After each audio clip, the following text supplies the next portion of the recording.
You're here for a reason. You believe that, right? I'm here for a reason.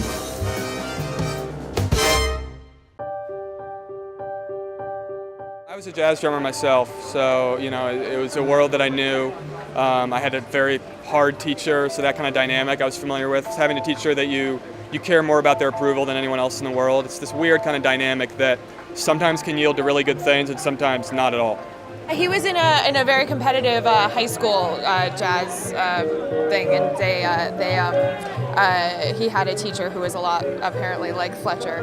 So it all comes from a bit of his own experience. It's a movie that lives or dies based on the actors involved. It definitely was conceived as an actor's vehicle, an actor's showcase. It was Jason Reitman's idea to cast J.K. Simmons, and as soon as we heard that, it was like, oh yes, obviously he's the perfect choice for it. It was absolutely brilliant on the page. I hope the script is published someday and people see how a really meticulously written screenplay can jump off the page.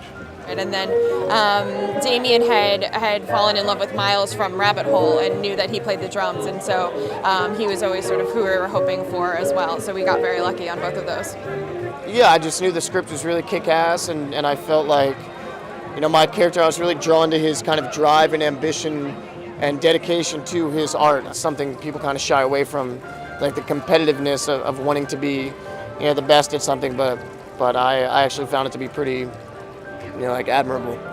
Miles already had been drumming since he was a teenager, but he had to still kind of really, he had to really learn jazz drumming, which is its own kind of beast. And so I started taking lessons for like 4 hours a day, 3 days a week.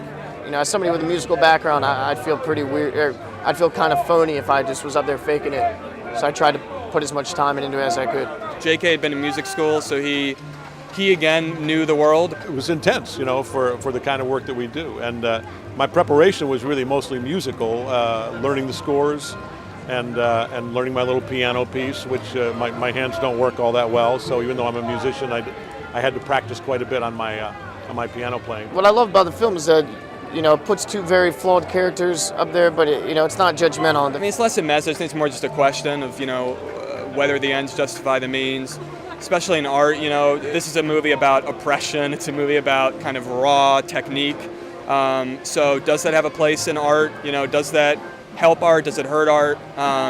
Does it help the soul? Does it hurt the soul? It's just these kind of like lots of questions, I guess, that I just hope the movie poses. People walk out of this film just exhilarated, and it's a really visceral experience. But people are on a sort of physical high when they leave the theater, but their brains are working too, which is a great combination.